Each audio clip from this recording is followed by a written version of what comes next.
everyone joining. Thank you to everyone joining today for this special session of ETRO U. Today is International Women's Day, and we wanted to do something special to recognize the diversity that we have at ETRO Construction here, and also to reinforce the values around love, authenticity, curiosity, and being progressive.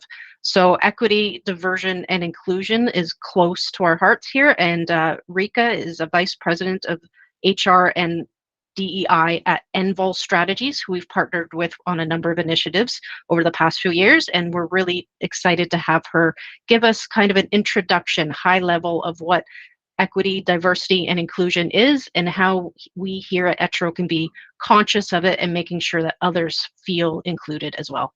So thank you for joining us, Rika, and I'll turn it over to you now. Thank you, Karina. Happy International Women's Day to everyone.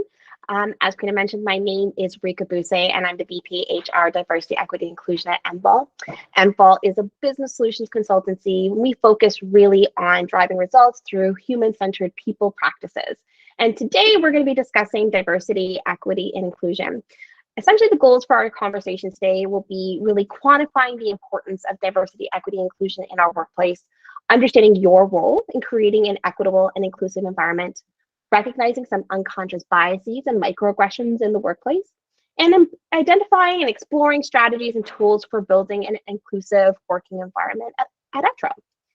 So why diversity and inclusion, equity and inclusion matter? So before getting started with anything, we want to make sure that everyone is starting with the same level of understanding. So we're going to begin by defining the terms for diversity, equity, and inclusion. We really must first understand the terms before we could ever commit to any kind of change and working towards them as a goal. So in terms of diversity, as we're going to be defining it for today, it's really the concept of recognizing, understanding, and leveraging the differences of individuals regardless of their age, gender, ethnicity, race, socioeconomic status, religion, physical, or mental ability. As it relates to diversity, equity, and inclusion, this is typically the easiest part, and this is where employers start, by getting the numbers and hiring representatives of each demographic group, and sometimes diversity stops there. The challenge is when diversity is the sole purpose of the diversity, equity, inclusion challenge, and when an employer focuses solely on the numbers of getting the faces in the door, they still experience high level of turnover due to disengaged employees. Then we have equity. Now, you may have noted that I said equity and not equality, and this is very intentional. Equal is about everything being the same. And as a part of a diverse and inclusive workforce, it is important that we recognize that equal is still exclusive. People of underrepresented groups do not have equal access to education, to mentorship, to growth opportunities in terms of their careers. So what we're talking about in terms of equity is providing employees with what they need to level the playing field to reach their best potential in the workplace. Equity is about making sure that everyone has the ability to access the resources, training, support, or accommodations that generally are available to their counterparts, so that they will in turn truly have an equal opportunity in the workplace. Inclusion is the environment where people feel involved, respected, valued, connected, and where individuals are able to bring their authentic selves to their team and to the business. Now, think of diversity like being invited to a party and where you just kind of sit in the corner by yourself and just wait till you can leave. Inclusion is where you're being invited to the dance and you're hanging out and you really feel welcomed and a part of the party, not an observer of it. So why does this matter? 67% of Millennial and Gen Z employees value diversity when comparing employment opportunities. 2.3 times higher cash flow per employee in diverse companies. 70% more likely for diverse companies to capture new markets. It is 1.7 times more likely for inclusive companies to be innovative leaders. And Although many workplaces understand the importance of DEI and the benefits that can be yielded from diversity, equity, and inclusion, the numbers still show that more organizations are still failing to reflect a reality of diversity, equity, and inclusion in their work environments. We still see this by 68% of C-level executives being white men, 4% of C-level executives which are women of color, 61% of workers have witnessed or experienced workplace discrimination, and 11% of organizations leverage diversity to drive value and business results. And 20% of workplaces have met compliance requirements but still struggle to optimize their diversity. So, although we are all acknowledging that diversity, equity, inclusion is important, there are still a number of barriers to DEI in the workplace, and that are preventing there to be a true and actual shift in the diversity, equity, inclusion in our workplaces. This looks like fear of offending or failing to inspire our employees. Employees are still skeptical of the importance and benefits. We're not recognizing all the microaggressions and unconscious biases that are transpiring in our working environments. Diversity, equity, inclusion is sometimes being treated solely as a numbers game or a compliance requirement. And sometimes people feel that it's just someone else's problem. And if this sounds familiar to you, you're not alone. Excuse me. Despite the barriers, the transformation of DEI and having the shift, it really matters. Having a diverse and inclusive and equitable workforce, it reduces your innovation.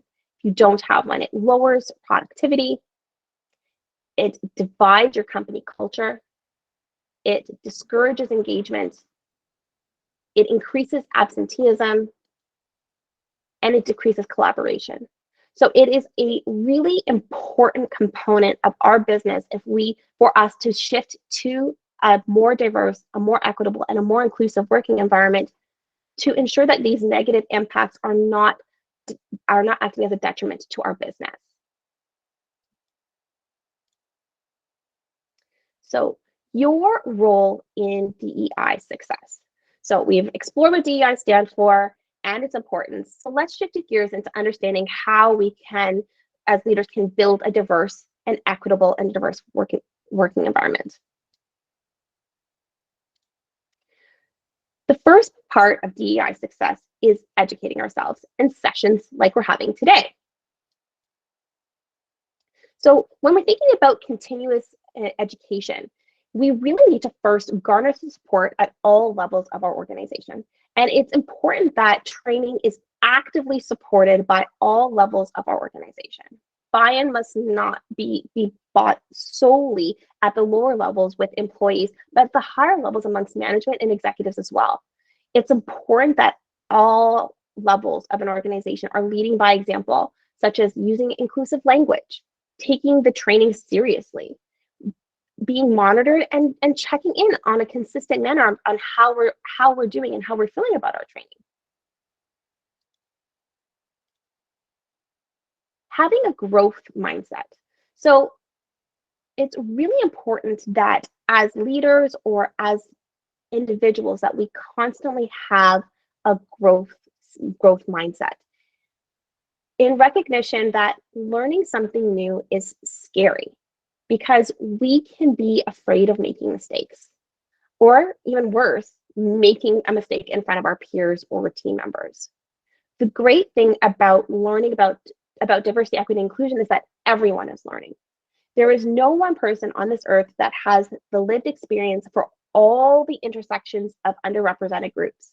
We all will make mistakes in this journey. But what is important is knowing that we are on a growth path. We are learning and we are unlearning ways of being, we are learning and unlearning ways of being inclusive employers and people.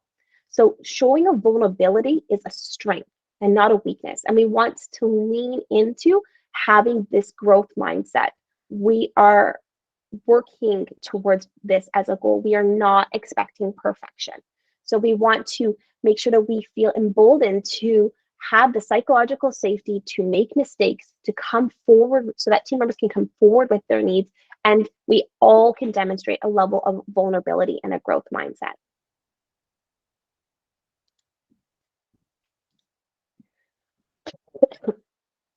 As a part of our continuous learning and continuous education, it's really having diversity as a daily practice.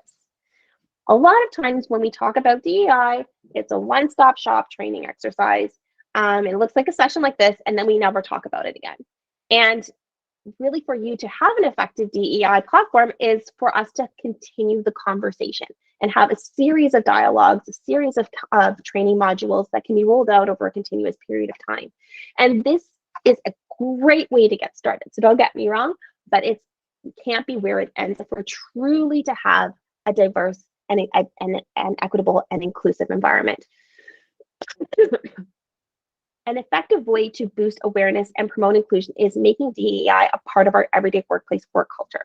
This can look like celebrating daily and monthly calendar awareness days or educating employees on religious holidays and practices that are outside of the traditional calendar here in North America. We really want to be clearly monitoring and goal setting. So we want to set goals for ourselves and goals for our team. What do we want to achieve from a diversity and equity and inclusion perspective? Perhaps having a dashboard or a reporting mechanism of success to track our success or failures. Just like anything else, setting KPIs to make sure that we are aligned as leaders or aligned as a team to achieving our goals. We want to also, again, do post-assessment check-ins. So just like anything else, when we're setting goals and seeing how we're doing is checking in. It is important that we are also measuring them to make sure that we are able to monitor our success and see if we're achieving our true goals. This is the best way to gauge and understand our DEI improvement and how we have progressed over time. Recognizing unconscious bias. Okay, so again, make sure we have a shared understanding. Unconscious bias is an association or an attitude about a person or a social group that operates beyond our control and awareness, but informs our perceptions and can influence our decision-making and behavior. Our unconscious bias sometimes show up as microaggressions. And so microaggressions are everyday verbal, nonverbal, or environmental slights, snubs, insults, whether intentional or unintentional, that communicate hostile, derogatory, negative, or discriminatory messages toward a target person based solely on their marginalized group membership. So our exposure to stereotypes taught from our lived experiences, our families, our friends, acts as a foundation that develops out into implicit bias. So stereotypes are the judgments or discriminatory characteristics attributed to specific groups of people that may or may not be true. So for example, stereotyping that all males with high-pitched voices or for love of fashion as gay, or perceiving all Black people that walk into a store as dangerous. These judgments and characteristics subconsciously form attitudes, perceptions, or unconscious biases that influence how we understand and interact with these various groups. Ultimately, our behavior towards these groups are impacted as well, and we exhibit subtle, verbal, nonverbal insults, indignities, and degrading jabs.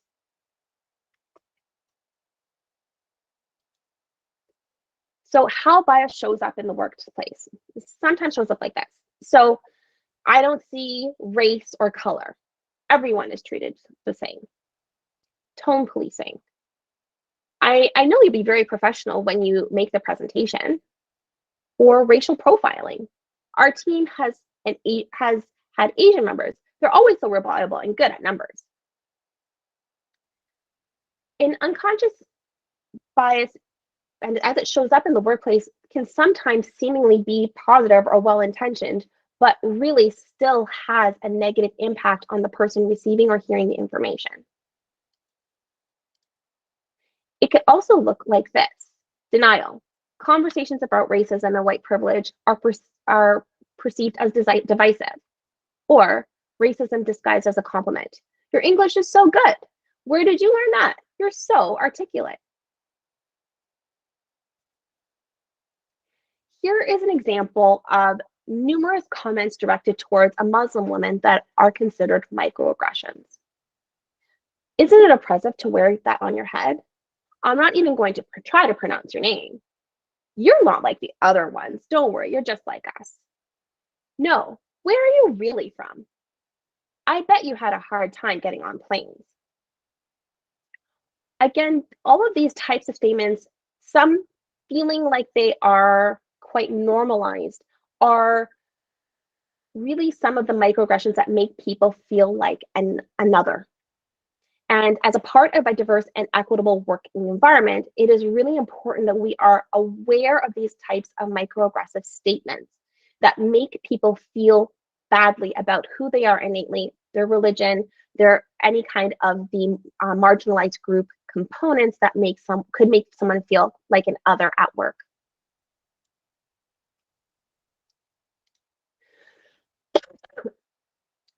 So, strategies for prevention. So we want to first critically analyze and reflect on some of our ingrained microaggressions and biases, and it takes a bit of self-reflection. We want to explore our non-verbal and verbal communication microaggressions, our body language, our reactions to things that we say or do. We want to identify the dangers of these biases and microaggressions. Now, the challenges sometimes is that some things are so ingrained in the way we have always done them that we negate the danger or the impact that they have, because that's just the way that we are in society. And in order for us to actually facilitate and execute change, we have to actually identify that there are dangers in these biases and there are dangers in these microaggressions. We want to facilitate more continuous training and continuous learning. And again, the continuous assessment and check-ins. So creating a culture of inclusion. So firstly, we want to get a baseline. We really need to understand from a data perspective what is really happening in our workforce. And when we're talking about data here, we're not just talking about demographic representation data. Your data should really go deeper to tell you what is happening in your organization. So, for example, in diversity, we want the data providing meaningful insight into specific targets of our organization has set. So, for example, instead of looking at how many women are in our organization, we want to look at how many women are in positions of leadership or positions of power. For equity, it might look like initiatives to improve equity should target the improvement across major stages of the employee life cycle. So we want to, excuse me, so HR professionals can begin with a representation of data and find areas in the organization it is not meeting targets or where improvement opportunities exist. We can work backwards in evaluating the process so that we can influence the outcome. As it relates to inclusion, we're looking at, as equally so, is why are people turning over? Is it a demographic group? Are they leaving because of a lack of opportunity, a lack of inclusion, a lack of psychological safety? So we want to understand really what's happening within our team. And what's really important, and why I'm sharing this with everyone, is that it is important for you to have a psychological safety to be able to share this feedback amongst yourselves and within the team so that we understand and normalize these kind of conversations within your team. So it's really important for us to understand the data and what is the actual data that we need to be sharing and collecting in order to facilitate and navigate true change. We want to make decisions that are rooted in facts, not in presumptions. And we want to create initiatives that are actually impactful so that people don't feel that they're sharing information and it goes nowhere or for nothing. Excellent.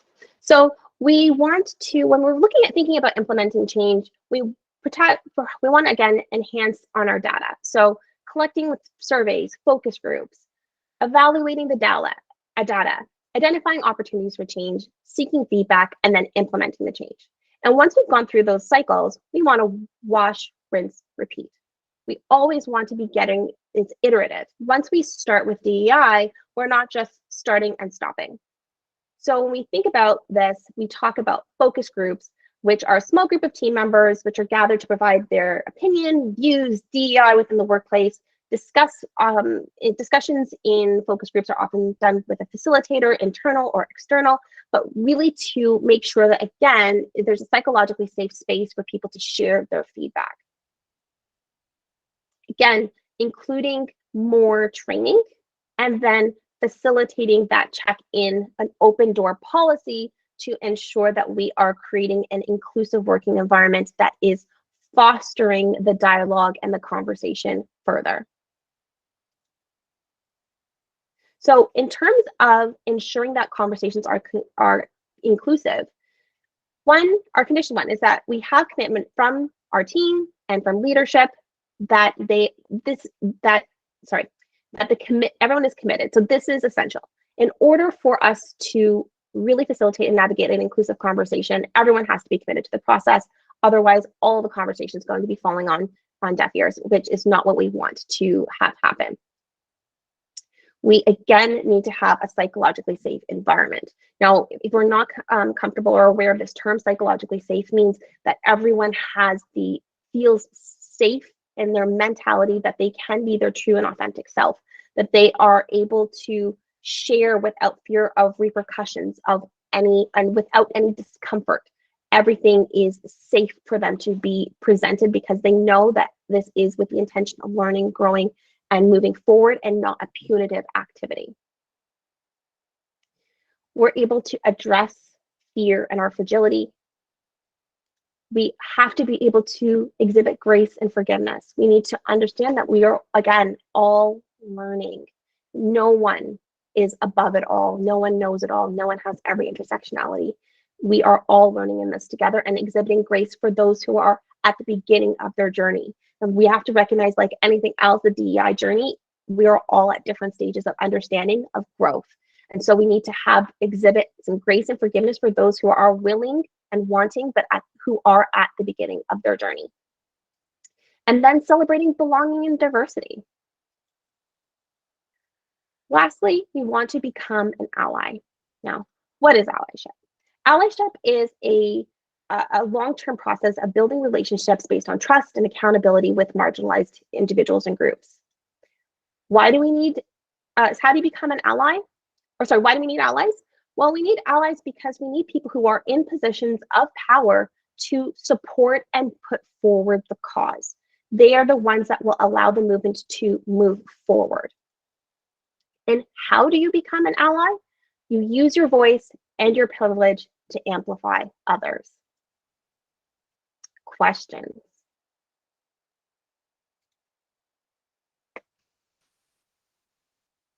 Rika, why is it not helpful to say that you see everybody the same, that you don't see color?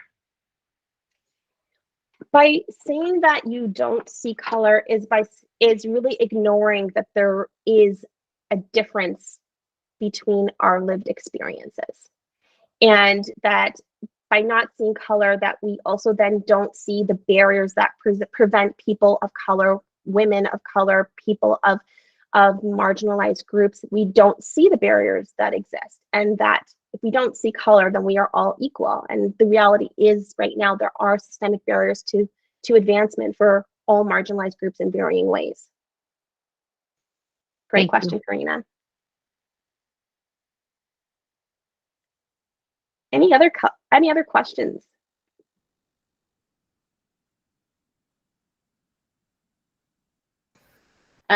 If we were to take kind of one action kind of today or moving forward, what would you say would be a good one to start with? I think twofold, if I can answer with cheating a question answer. I think that its continued education is an important factor. It's really difficult in 30 minutes to wrap your head around all the concepts that we brought up today. We really, at a very high level, talked about these components, but to really delve deep into them and to really get a better shared understanding of DEI is a really important piece. But it's equally important to understand where ETRO is as an organization and to facilitate those and gathering that data, fostering those conversations, those focus groups, understanding what are the inherent challenges that exist here. It's really an important thing for us to understand that DEI and what inclusion feels like and looks like is not going to be the same at every single organization. Yes, there is best practice. Of course, there are differing ways that we would approach this, which would be, would happen in many organizations. But what does it mean to be diverse and inclusive at ETRO? Well, we need to talk to the team to find out. And what do we need to be doing differently as an organization to create a more inclusive environment? Well, we need to understand what you also are doing well, what we aren't doing well, and then creating impactful initiatives that are based on the needs of this team, and that the conversations and dialogues that happen around the needs of this team continue.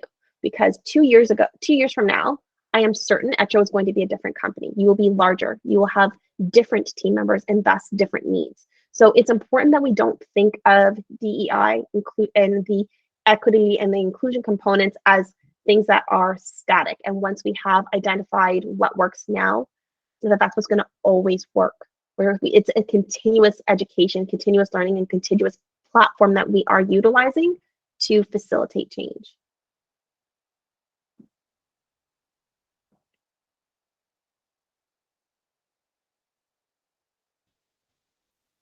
Awesome. If there are other questions following this ETRO U, you can reach out to myself and we'll follow up. We will have some initiatives around this in the coming months. And we're really excited that we had this kind of a kickoff session with Rika. Thank you very much, everyone, for joining. Thank you.